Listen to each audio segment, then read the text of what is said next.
So welcome, my name is Nicole Grenan.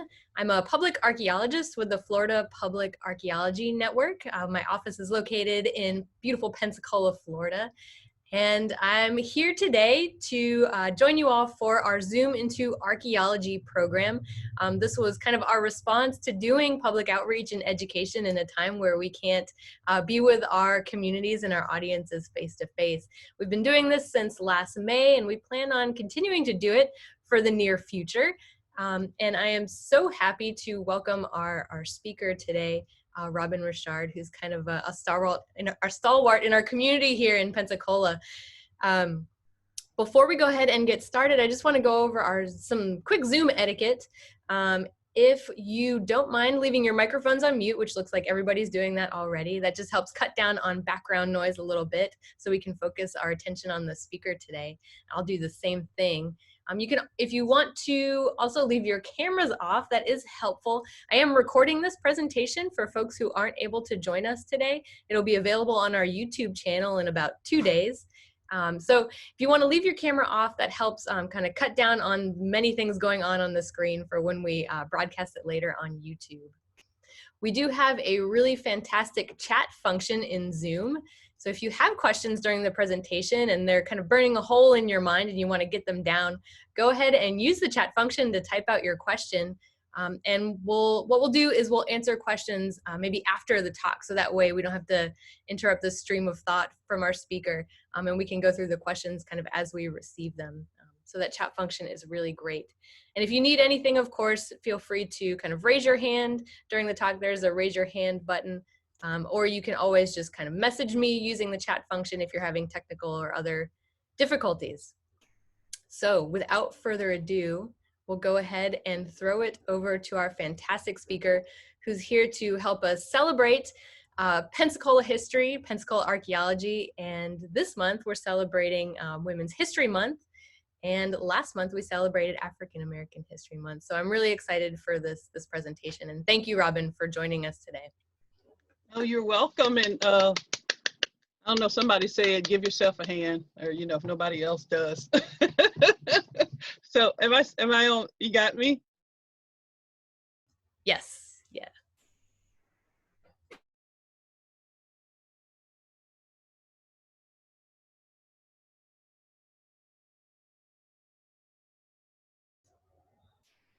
So we might be having some video difficulty here. We'll just give Robin a minute. Always happens right when you want to get started with your presentation. There we go. It always happens when you're getting ready to get going. Boy, I just said the best joke in history ever. And we all missed it. And y'all missed it. And I can't remember, and so I won't repeat it. So there, it's in the Zoomosphere. Oh my God, I'm just going, and I'm like, why is my head not moving? Well, thank you, Nicole, and thank you to FPAN for, you know, as the I guess the word for 2020 is pivoting, and you guys doing this, finding a different way to share and learn and explore. And so I'm really excited to do this talk and to share. And so full disclosure, and Nicole knows this, I say that I tell stories about Black people, and most of them are true. So I will try to, I know we're in archaeology and cultural anthropology and social anthropology and a whole bunch of other history. So I will try to make sure to tell you when I think something. I think that's really important. I like telling stories, but I like the truth and how that shines. So I am going to start sharing my screen, and then that way can kind of do some introduction too. So let's make sure I can get back to doing this here.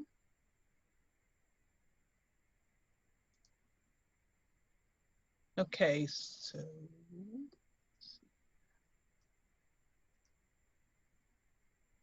can someone just give me a nod if you can share, if you can see the screen? Okay, great, thank you.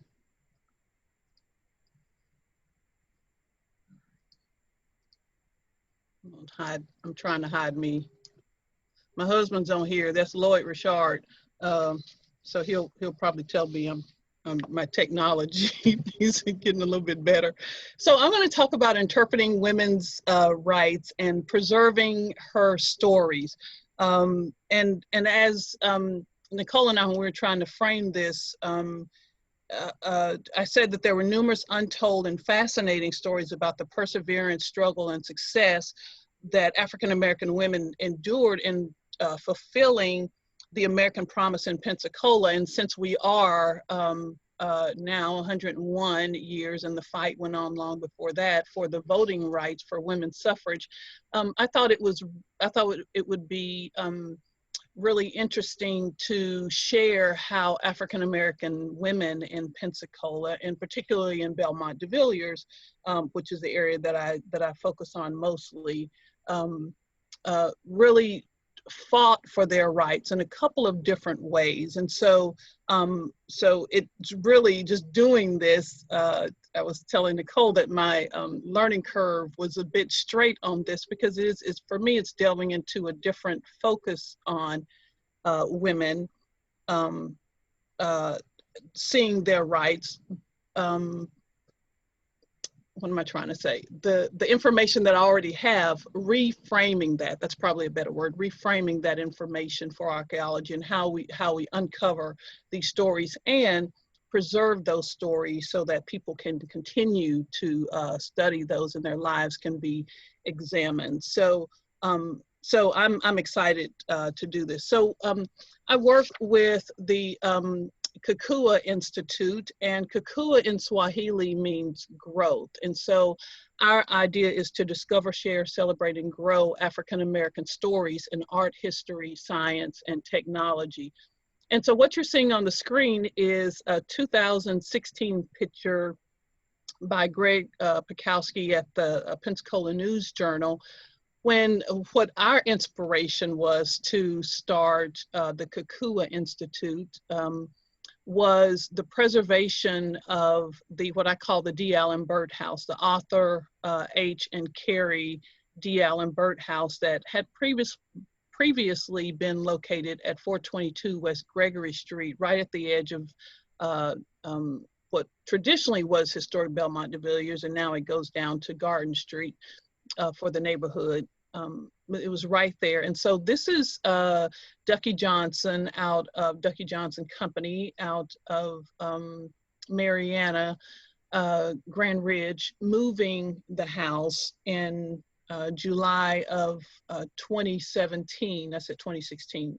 We started the organization, the nonprofit, in 2016. And this is them moving the house in 2017. As far as we know, it was built sometime between 1880 and 1885. It does appear, the base structure of it does appear on the famous bird's eye view of Pensacola map, and we're still studying the history of it. But the beautiful thing was that we were able to, because we had some great community support, to preserve this. And a good friend of ours, Christian Wagley, who many of you know is an environmentalist, led us on about this, that this was going to be demolished. And so this was our inspiration for starting the Kukua Institute.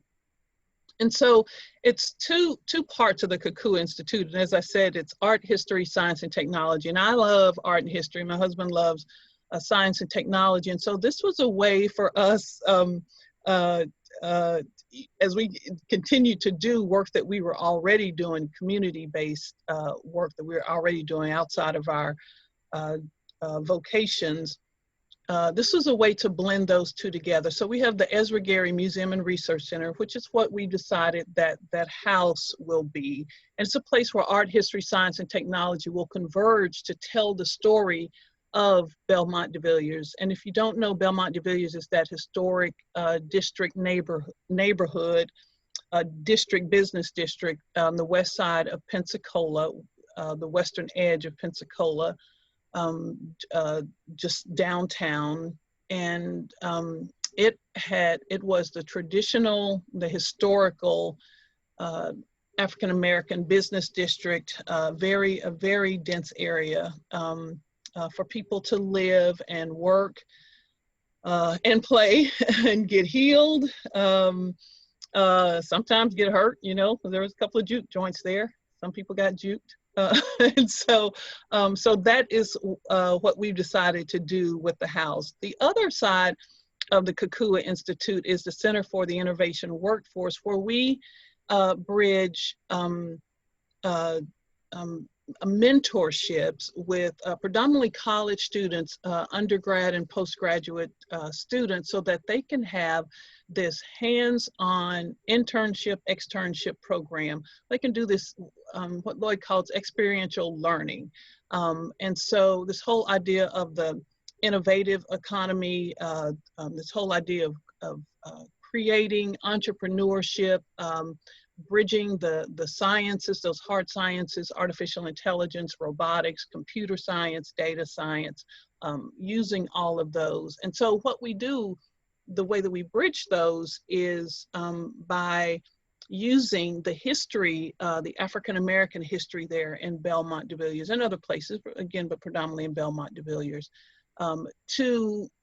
to help frame the conversation, and so to help launch those things. So if you want to launch, say, archaeology, if you want to be an archaeologist and you want to launch that and you want to bring in some digital aspect of that, who did that in history? Who, you know, or what was done in Belmont-DeVillers like that in history, so that you can bridge on it. And as you'll hear me say a couple of times, be inspired by it. So what you're seeing in orange there are some of our projects that we've done, including virtual reality, the Real Blocks, the Charlie Project, which is our humanoid robot, Scholars on the Block, where we connect the history to STEM, the innovation labs where most of those mentors work.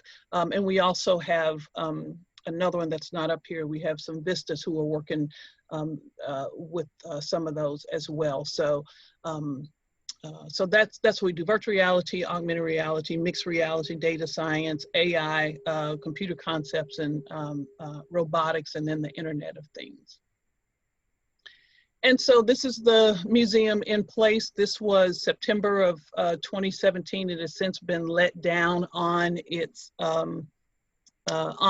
foundation. So it's now at 422 North Coyle Street. So you're more than welcome to drive by and celebrate all the amazing spirits that have lived not only in that house, but on that land as well. So these are some of what's on your screen now is some of the folks that we have identified through public and private archives that lived, worked, and played in and around Belmont-DeVillers. And so these are images that you may not normally see when you're, you know, looking at history, at visuals and archaeology, and the attachment of the present to that. When you're looking on TV, you know, I mean, this last year has shown us where we can do better in a whole number of ways. And so these are some of the images in and around Belmont-DeVillers, or that have been impacted by Belmont and DeVillers, and more.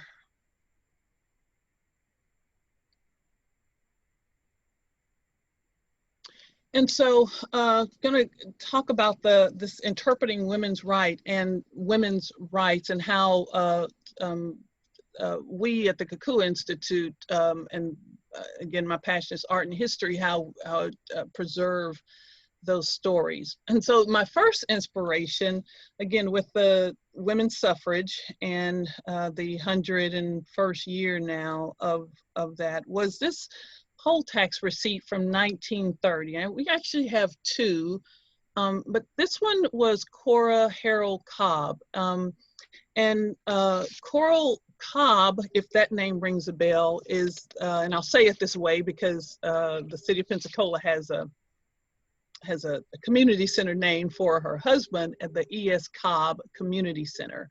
She is the wife of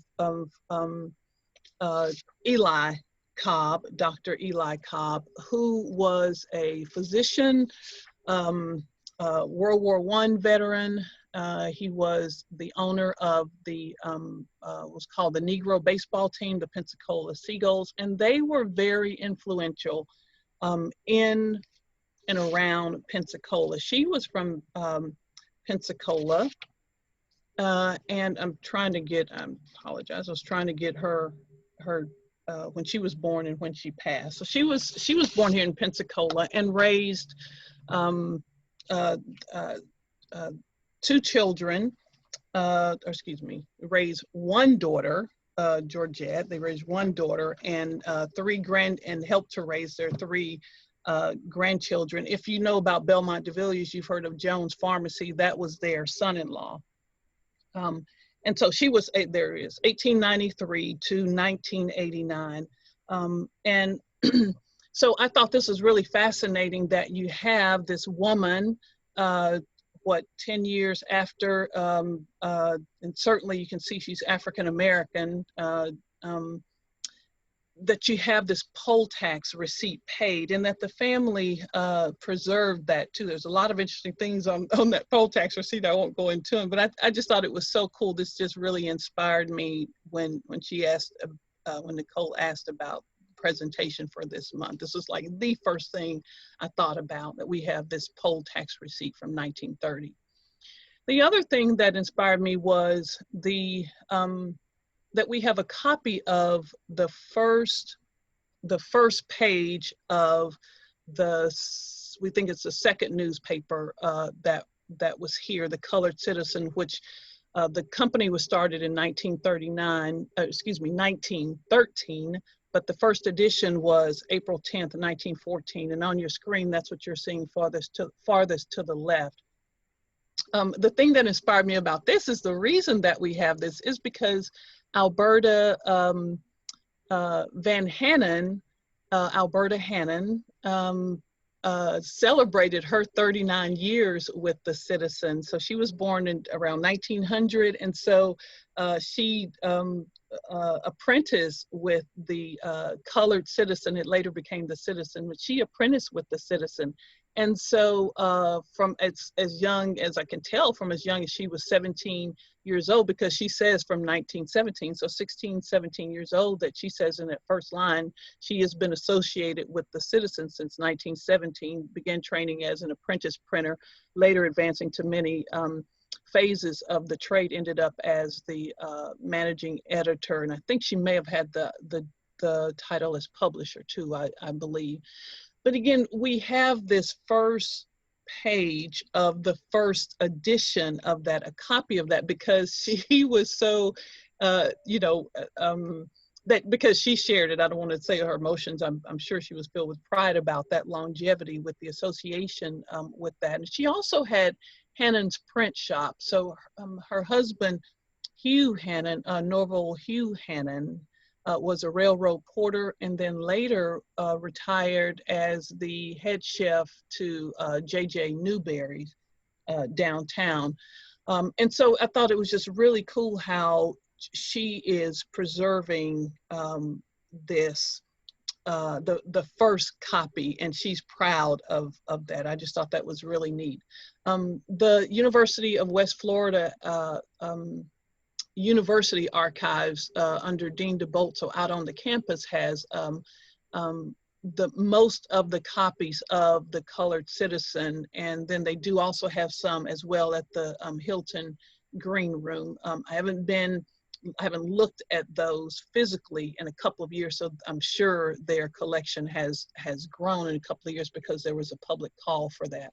I did get a chance to talk with the daughter, Dr. Anita Jean Hannon. I just forgot her married name.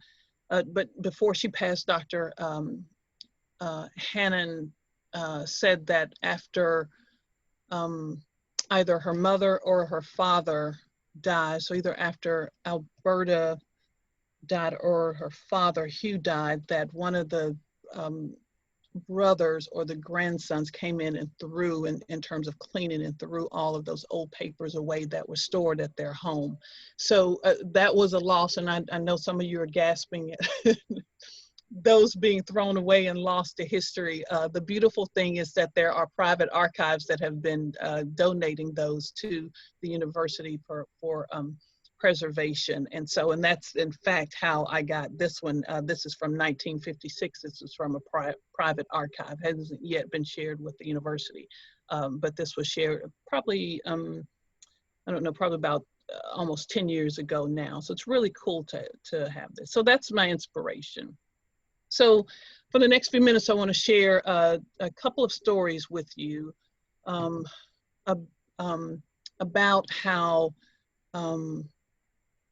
these women, a couple of women, persevered through this. And the first one is one that I'm really passionate about, still digging into, is the story of the Viola Edwards Hospital, sometimes called the Viola Edwards Colored Hospital. It is, we think, and have been able to confirm 99% of the way, the first privately owned African-American hospital in Pensacola. I don't know about the county, but in Pensacola. To be sure, there were other named colored hospitals, but what they were in fact wings inside of, so it would be, if you name a hospital, one of the early hospitals, it would be a wing. And so they would say that go to the colored hospital, but it would be a wing inside of that hospital. And so what you see here is a picture sometime 1906 or before of the Edwards family. The gentleman is William Edwards, who was a postal worker, a railroad postal clerk. The lady standing is his sister, Ruth Edwards, who later moved to, we think this picture was more than likely taken in Pensacola, and she later moved to Detroit. Sitting is Lodi Birch Edwards. And we know this picture was taken 1906 before because she died in 1906. And then their three children, Willie, Alzada, and Otis. And with that tragedy, 2 years later, William remarried Viola Washington, and she was from Wetumpka. She was a nurse, a trained nurse trained at Tuskegee from Wetumpka, Alabama, went to school at Tuskegee, Alabama. And so they married in 1908, settled into their home on DeVillers Street. Let's see, I think the next slide will give you a frame of reference there. So yeah, so this next slide, if you can see my cursor here, is where they lived and where the hospital were. And so they settled in to their home. You would see them in the newspaper for, social events. Viola also owned a restaurant at some point. And they were a part of the community. At least two of their children, and maybe all three, I've traced two, but at least two of their children, but I think all three of their children went to college graduates. And one of the stories that one of the grandsons said was that that Viola didn't want one of the sons, didn't like that he was so far from home, and actually went to the school in Huntsville. I forget the private college that's there, but went to the school in Huntsville in order to get him and try to encourage him to come back home. And he wanted to be in college. I don't know what was going on, that haven't fleshed that story out yet. And so this is an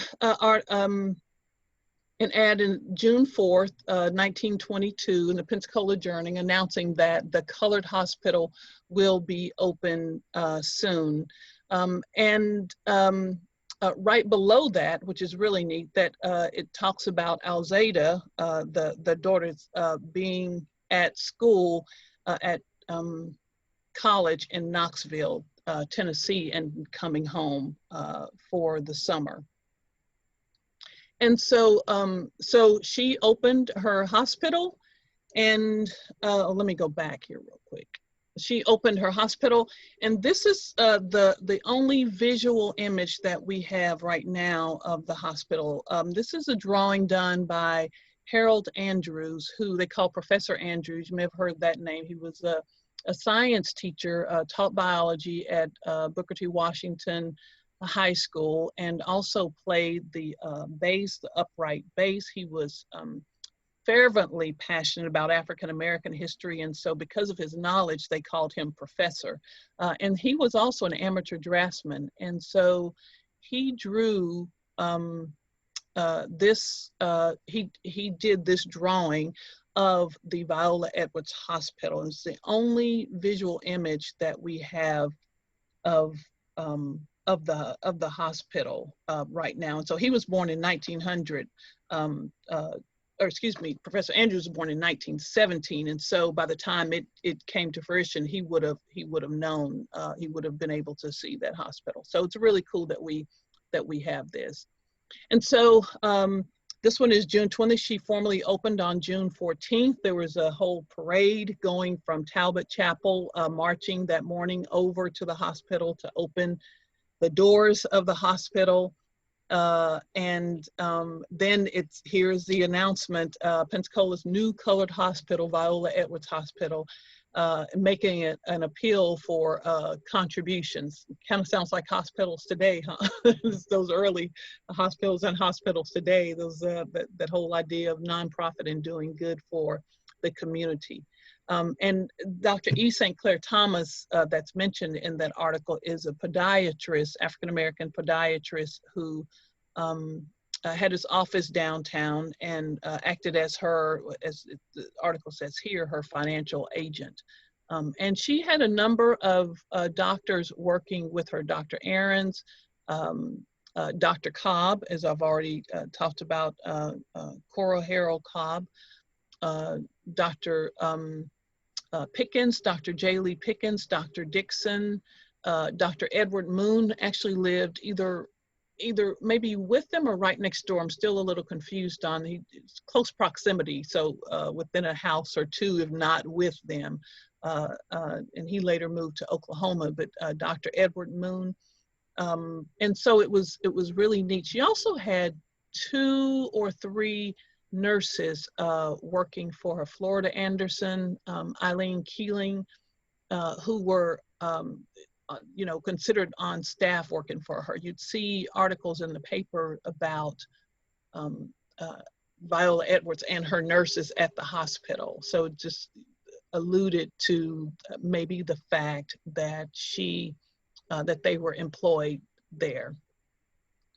And so she was from 1922 to 1927.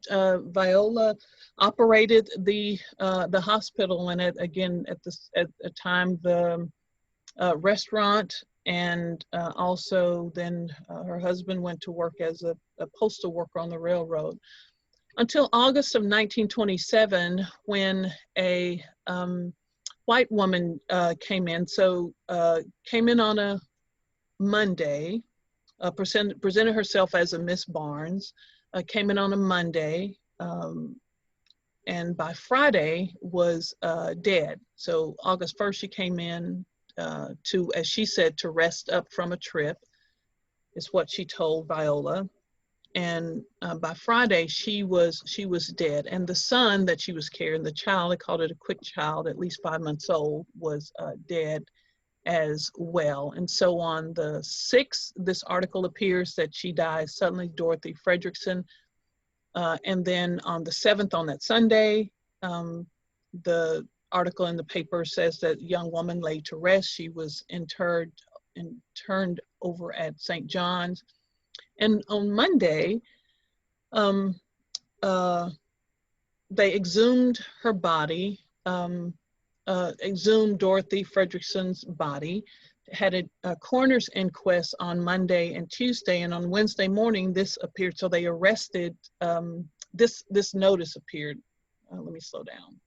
This notice appeared on Wednesday in the News Journal that 2 arrests and death of girl.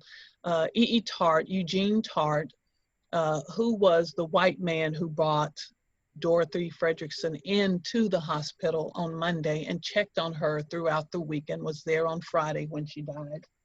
And Viola Edwards. as you can see from that subheadline, that Tart made bail and Viola remained in jail for just a couple of days longer. This was front page news from the 10th forward for a couple of years. At the end of August, her hospital was burned by incendiary measures, is what the article said. This was also, and I know this is in our collective minds here in Pensacola, this is also the time of the Ku Klux Klan, and I do not want to draw a string from one to the other, but as you will see in some of the articles that I'll bring up here in just a second, that was on the mind of her when she was going through the trial. And so what they did is that they brought her up on charges, and Eugene Tart, charges of manslaughter for Dorothy, and for the, when they were acquitted of those charges, then they brought them up on the charges of manslaughter of the Dorothy's son, the boy who also died on that Friday. And so Viola fled to Detroit. And so you see articles here that say, lose no time in going after Negro woman. So this happened for almost a year and a half. It was, in fact, it was more than that. It was closer to 2 years. That this went on. They knew where she was, that she was in Detroit, perhaps because of her sister-in-law, and perhaps also because, and she was working as a nurse when she was in Detroit. Dr. Thomas's, E. St. Clair Thomas's brother had successfully opened up, was a physician also, as were a number of his brothers, and they had opened up hospitals for the African-American customers in Detroit. And so there she had connections there as well. So she was not hiding. She was, well, let me not say that. Maybe she was, as they say, hiding in plain sight, because she was working while she was there. And so the Michigan governor refused to return her because, you can see in the top right-hand corner, they talked about lynching. We know that there had been lynchings here in the public square, downtown Pensacola. And so she pled the case that if she was returned, that she would not get a fair trial because of the her thinking that there was a likelihood that she might get lynched. And I know this is 1928, well, it goes into 1929 before they returned her. But we do know that there were lynchings, hangings then. And so they finally were able to, they were not able to convict her. They had, in fact, had dropped the charges, could not prove, obviously, but they could not prove that she had had anything to do with the Dorothy Frederickson's or her son's death. There is some speculation on my part that Dorothy Frederickson may have induced, which was unfortunately common at the time, chemically induced, is what one of the physicians I spoke with said, chemically induced an abortion, a chemical abortion. And I say unfortunate because it was very painful for the mother, and that it had either may have caused death or some injury to the mother as she's trying to abort the child, or the fetus, or that's a whole nother conversation. But so as she's going through this procedure, that injury or death, and so that's why I say that is in fact unfortunate. And so so they actually got Viola Edwards on essentially stealing or misappropriating, embezzling funds for a young man that she was caring for, the grandson of one of her friends. And so that they said that she uses money to help her escape. And so they actually got her on federal charges, sentenced her to 16 months in federal prison. There were three federal prisons that were named. We have not been able to locate the records on whether she did serve any time at all. But she does appear back in Detroit working at a hospital under Dr. Thomas until her death in the 40s. And so we actually did I'll close with this, we actually did a song cycle. I'm writing an opera about the story, and we did a song cycle, two song cycles, one in November of 2019 at the University Center for Fine and Performing Arts, and then in February of 2020 at the Maddie Kelly Art Center in Niceville on the campus of Northwest Florida State College. And this here, what I'm circling here, we have this fantastic group, is our oldest son over here, fantastic group of opera singers from First Coast Opera, from the New York Metropolitan Opera. And this is Lois Henry, who wrote the score, composed the music for me. I wrote the text, she wrote the music for the song cycle. So it's really, really neat. And so just as a matter of the importance of not only the Viola Edwards Hospital, but of the story and the significance, this is from the University of North Texas Library, the Dallas Municipal Archives, and Viola's attorney, Montrose Ezra, sent this telegram to Jack Ruby after he had killed very publicly Lee Harvey Oswald, sent this telegram to him saying that if he had any difficulty obtaining an attorney, he offered his services. And he says here, this was done November 25th, 1963. He says, during the alleged Ku Klux days, I, a Jew, represented a Negro woman charged with manslaughter after an alleged abortion on a very high-class white lady. I won the case. And so he is holding up the Viola Edwards story and the Dorothy Fredrickson story to gain business. So almost, 35, 40 years later.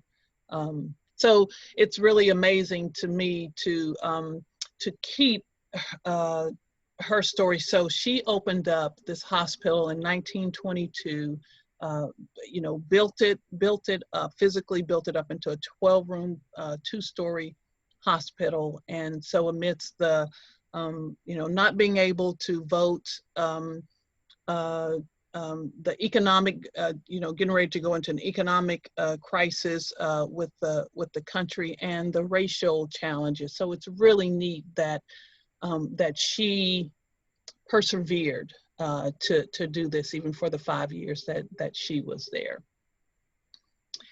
And so the last story that I'll tell you is one of, I always say they're all my favorites, but one of my favorites is the story of the Myrtle Watson Brown, the Mertz House of Beauty, which is still located in historic Belmont-DeVillers on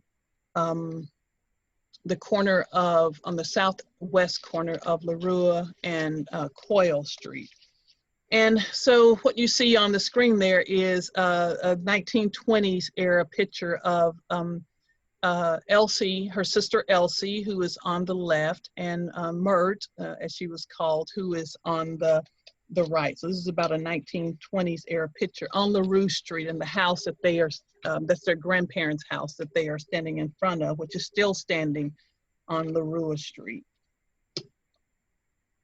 Let me go back here real quick. So the reason I like this story is because, so Myrtle, Myrt was married very early.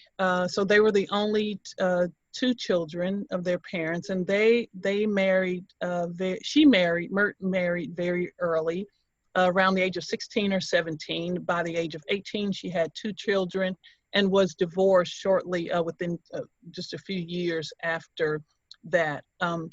Elsie, who was older, the one on the left, went off to college, Florida A&M today, Florida A&M University today, FAMC at the time. She went off to college to become a teacher, came back to Escambia County and became a teacher. And so Myrtle went, right to work cleaning people's houses. She was taking care of her too. She had two daughters, so she, was taking care of them, even as she had, was divorced and making her own way. And so Elsie's and Myrtle's parents helped Elsie through school. Myrtle would help her as well through school. And so then Myrtle later went on to beauty school. She wanted to become a beautician. She went on to beauty school. Here's one of her certificates from 1940 from the Apex College in Atlanta with this accompanying picture. And where I'm circling here is Myrtle Watson Brown. I think that is such a cool picture. We're not sure if this is her graduating class or if it is a group of beauticians, local African-American beauticians here in Pensacola. Still trying to get a little bit clarification from the family. We've heard two different stories. Either way, it's a cool picture to see. And so,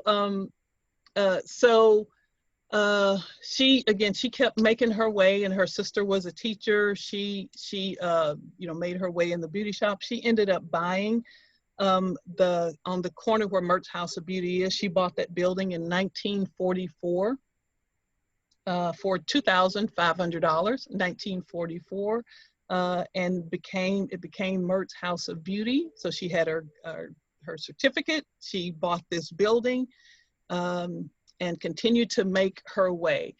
Her sister, Elsie, convinced her and asked her to return to go to college because she said, the family has told me that she said that, you helped me when I was at school, and so I want to do the same. And so Myrt went to FAMU during the week, and Elsie kept her two children. I think by that time Elsie may have been married and had children as well. But Myrt went to FAMU during the week and came back and worked in her beauty shop on the weekend and did that for at least 2 years, and then returned and started teaching in the Escambia County School District and was a teacher in the school district for 30 years. And at the same time, she kept her Myrt's House of Beauty.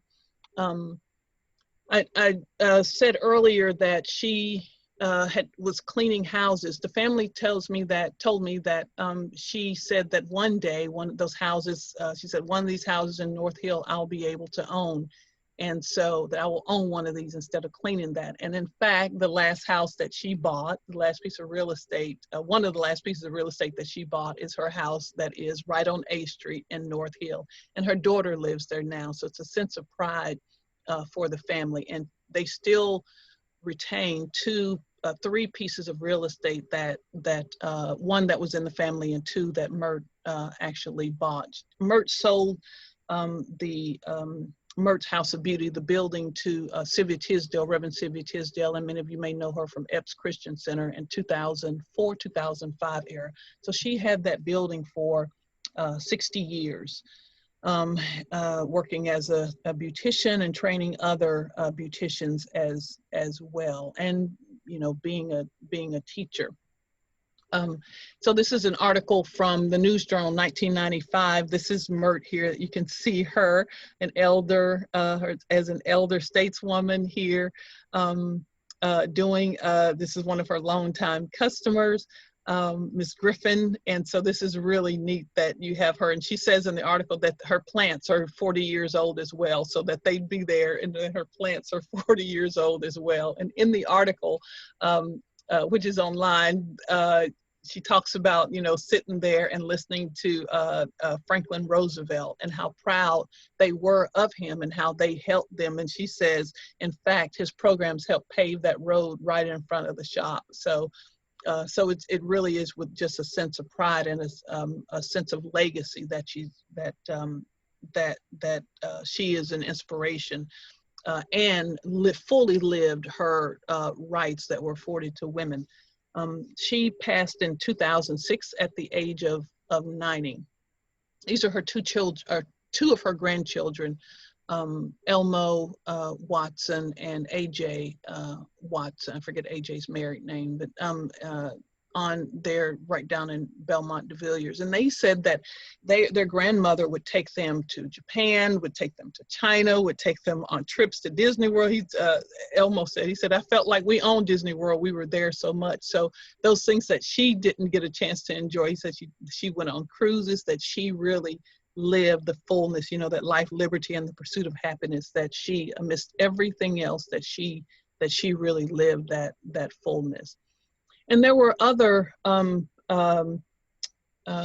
hair care professionals. So the lady here on the right is what they call the Lady Barber, Effie Swain Harvey, and she was born in 1911 and passed in 2006. And she started working at Benno's Barbershop. So if you've been to Five Sisters, it would be right to the east. It was located right to the east of Five Sisters, and it is an associated shop. Benno's Barbershop is still there. That was actually their supply place, but it's still there, and one of the sons is running it now. But she started working there in 1951, and she had been a beautician early on, but for the most of her life, she was a barber, and they called her the Lady Barber. So this is a picture, an undated picture. If you know cars, you may know what that picture is right there on Belmont Street looking east, and right off the corner of Belmont and DeVillers. And so I'll leave that picture up. It's just such a cool picture, such an inspiring picture.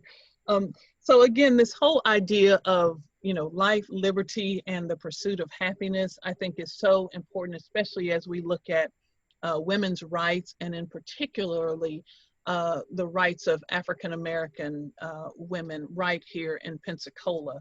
That inspiration piece that I pulled up early, the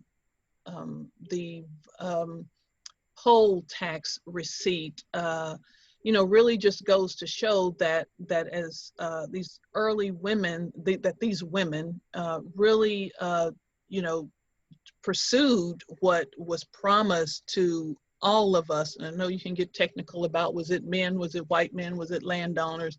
But that Constitution covers all of us, and so really pursued, or the Declaration really pursued all of that, the life, the liberty, and the pursuit of happiness. And whether it was, you know, each one of these women also did things in the community. I mentioned Alberta Hannon.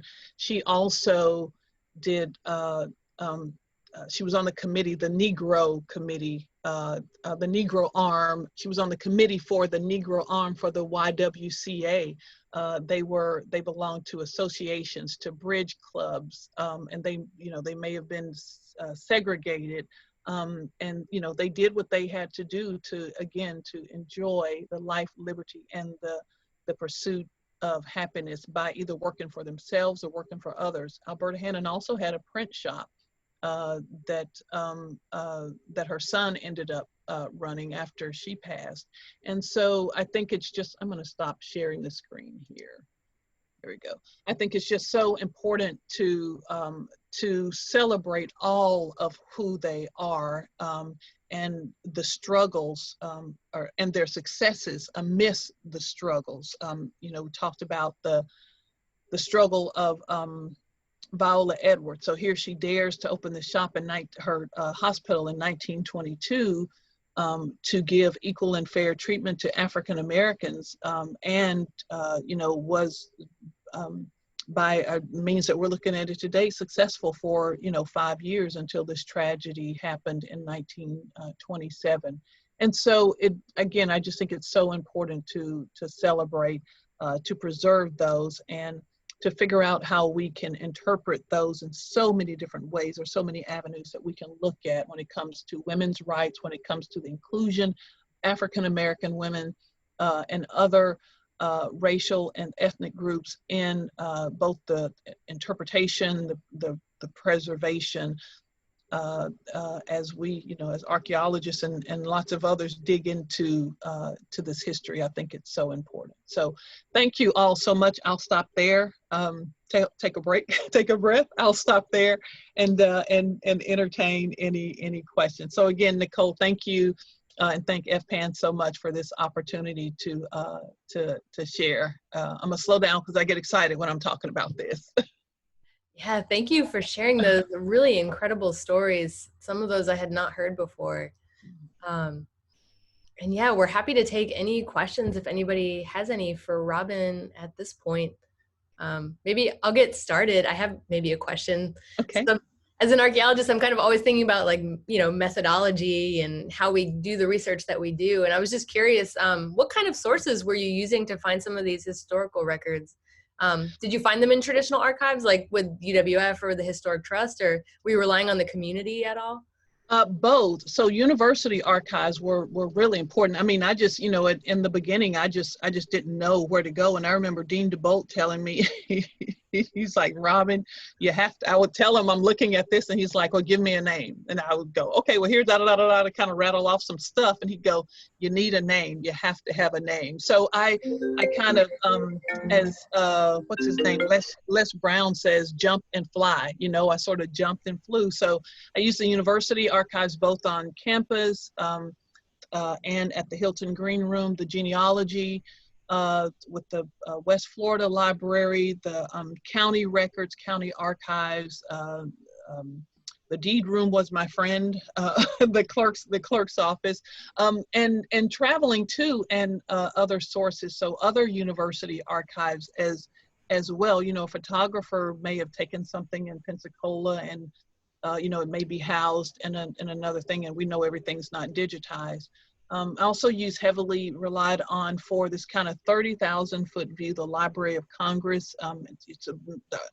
Their database online is amazing. It's even more surreal to be there and to ask, well, what else do you have? What have you not, what acquisition do you have that you haven't cataloged yet, and to be able to see and smell those records. And private archives were really important. An archivist said to me, it just hurt my heart when they said it. An archivist said to me early when I was looking for a lot of records, visuals, a lot of things.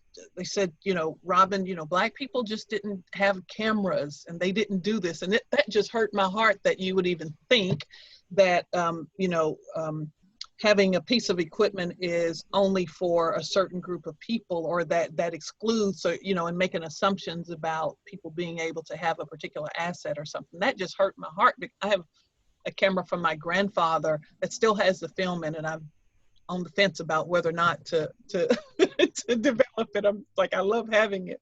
A video camera, it's like from the 50s or 60s. And so private archives are, particularly for African Americans, are really important.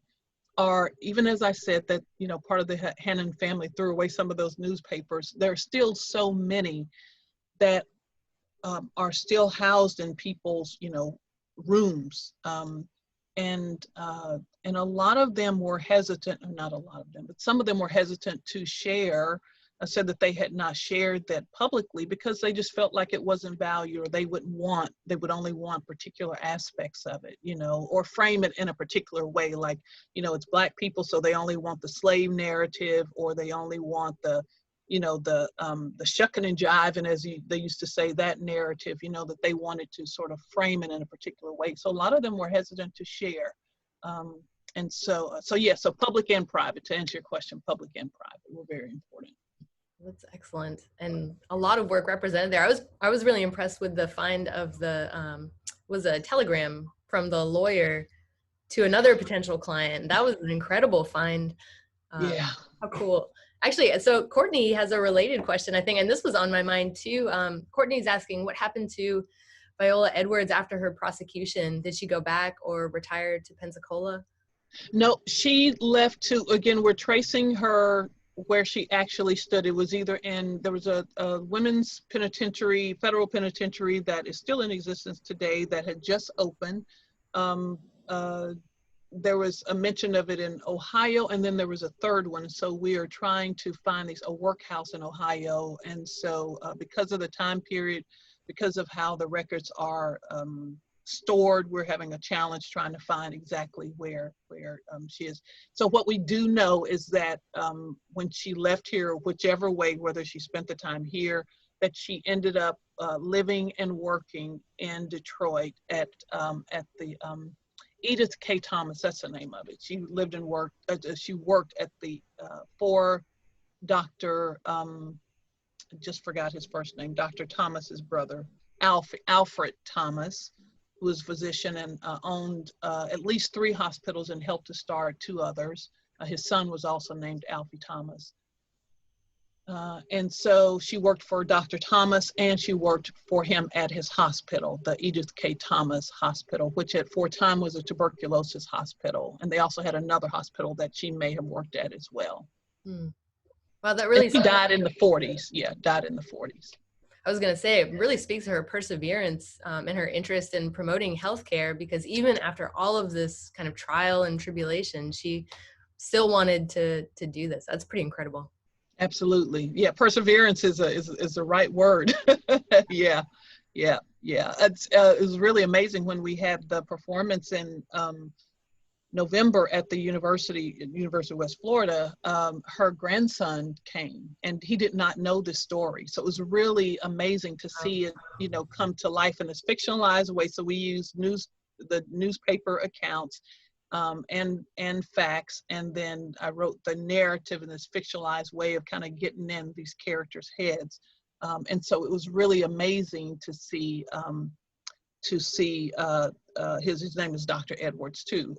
It's really amazing to see all of that. He's a PhD. Amazing to see all of that. Got on a plane.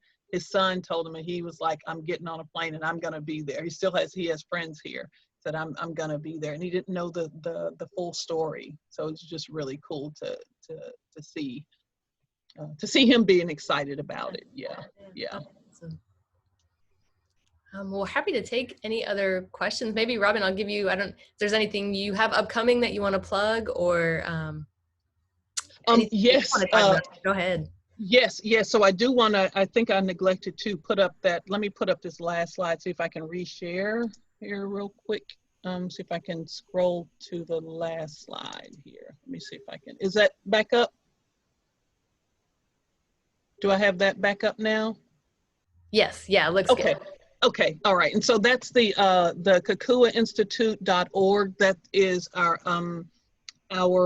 website that you can go to, and it's the same thing, Kakua Institute. You can find us on Facebook. And actually tonight is Thursday, and I talked about the other arm. We have these 2 arms, art and history and science and technology, and we have the startup on the blocks, which is tonight. So if you go to either KakuaInstitute.org or find it on Facebook, facebook.com/Kakua Institute, then you can go to, you can sign up for the Startup on the Blocks, which is an opportunity for founders, as Lloyd says, founders of color, to see how to connect with resources, funding, investors, and all that. So they actually do classes every Thursday night, and with people who are already founders, with people who are investors, angel investors, with showing how to enter pitch competitions. And so that's just as important. So this whole story, you know, if you think about what both Myrtle Watson Brown, her maiden name was Johnson, I think I forgot to say that, Myrtle Johnson Watson Brown, and Viola Edwards must have went through, you know, and starting this business, you know, and now we can, you know, click a button and find all this information out. And so that's what Lloyd is bringing. So it's Startup on the Block starts tonight, and it's every Thursday, most every Thursday from 6 to 8 p.m. So I totally forgot to say that. And we're continuing to develop, I'm still continuing to develop the story about Viola Edwards. The goal was to have it in the 100th year of her starting the hospital, which was 1922. And so still writing to have that at at some phase in the opera next year. So writing feverishly to do that. I have to stop researching. keep writing. Oh, that's awesome. And I saw your husband posted a link in the chat box too for anyone who wants to check out the Startups on the Blocks event. So there's that too. Yeah. Great. Thank you, Lloyd. Hey, baby. Thank you. Yeah, well, Robin, I don't see any more questions, but thank you again so much for bringing all of these stories, kind of back to the forefront of our memories and preserving them in our community. They're incredible, and I learned so much today, so thank you. Oh, you're quite welcome, and thank you. I think when we first started talking, a couple of months ago, you talked about community archaeology, and I really appreciate that. People who love history, love the work that you do in archaeology, love all of the aspects of culture and everything that our social sphere gets us into, can engage in community archaeology. So we may not be the professional, but we can still dig into these varied components, whether it's physical or the kind of work that I do to just kind of dig up the history and to share it. I think it's so important. We stand on the shoulders. I talked about the spirits in that house. I think that these spirits still embody us today, and so they keep saying, as I've said before, keep going, you can do it. So think of the shoulders that all of the archaeologists who are in your network are standing on. I think that's so important. So thank you for letting us share this, us community archaeologists. Thank you for letting us share this. Thank you. And I guess I didn't mention this in the beginning, but March is actually Florida Archaeology Month. And so we're kind of wrapping that up right now. But the theme for this year has been community-based archaeology. So this is absolutely appropriate for the celebration of Florida Archaeology Month as well this March. So thank you. Yeah, thank you so much. I will just put I'll put a little carrot out there that we're uncovering a recreation area that we found, what had been a little known recreation area in Escambia County, dedicated to the African American community that predates a lot of other things. So I'll tell anybody, just if you're interested in something, just dig on, keep digging. Right, I like that. Keep digging. Many things that you can keep uncovering. Yeah, it's really neat. Yeah, so thank you again. Yeah, excellent. Well, thank you. And thank you to everybody for joining us this afternoon for our Zoom into Archaeology talk.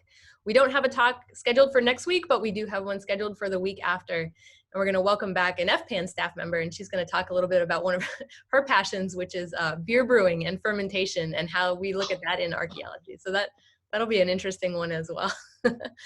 If she needs a taster, let me know. I know. Well, I'm thinking maybe we should do like a pairing for this talk. I think that would be kind of fun. Oh, yes. Yeah. Well, thank you again to everyone. If anyone has any questions for me, my email address is in the chat box right now. And if any questions for Robin, I can always forward them on to her too. Okay. So thanks you again, Robin. Thank you. Thanks so much. All right. Bye-bye. Bye.